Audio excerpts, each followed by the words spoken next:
The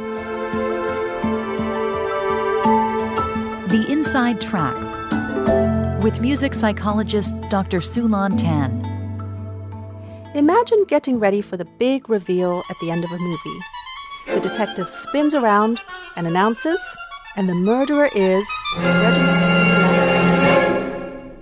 Not being able to hear the most important line in a movie would be intensely frustrating. That's why important pieces of dialogue in film either have no underscoring, or where there is music, a space is created for the speech to shine. In this scene, for instance, John Williams' music builds and gets our attention.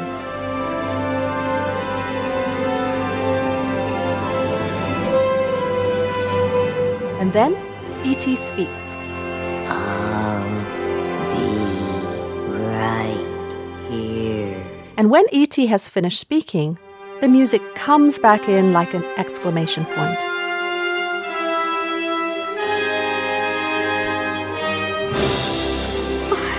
Sometimes music plays softly behind the dialogue. In Hidden Figures, a complex math equation sounds lyrical as the music plays up the rhythms and melody of the voice. If the product of two terms is 0, then common sense says at least one of the two terms has to be 0 to start with. So if you move all the terms over to one side, you can put the quadratics into a form that can be factored, allowing that side of the equation to equal 0. This child will grow up to be Katherine Johnson, one of the brilliant African-American women hired as mathematicians for the U.S. space program. The melody that was playing behind her voice as a child is Katherine's theme.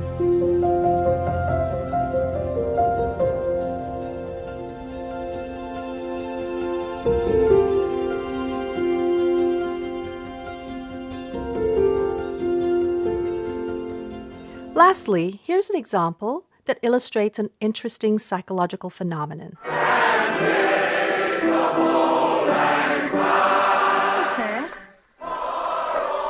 That's a Christmas present from a very dear friend of mine.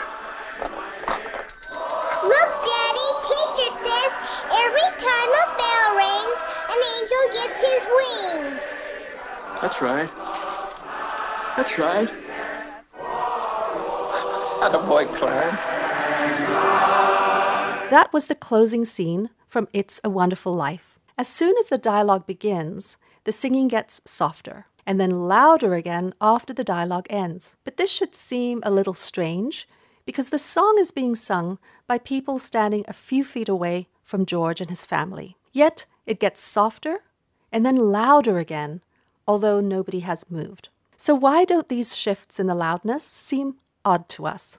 Psychologists use the phrase the cocktail party effect to refer to how we hear a cacophony of speech and other sounds when we arrive at a cocktail party, until we zero in on a particular conversation. As soon as we tune in to one speaker, that voice becomes foreground in our attention, and the other conversations will seem to fade down into the background. If we were standing inside the scene in It's a Wonderful Life, when we shifted our attention to George's family, it would seem to mute the singing. What's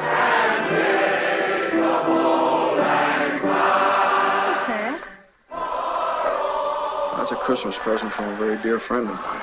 And when we turned our focus back to the crowd, the singing would rise up again into the foreground. That's right. Attaboy, Clarence.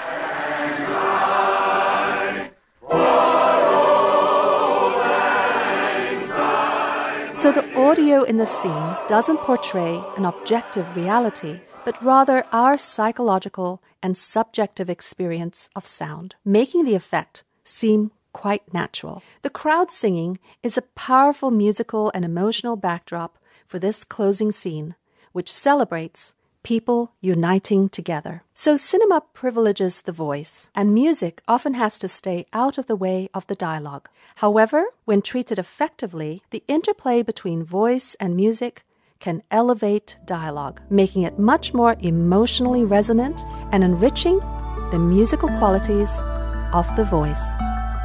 Dr. Siu-Lan Tan is a leading researcher in the study of film music and the author of many books, including her latest, Psychology of Music, From Sound to Significance, available now at score-movie.com/podcast.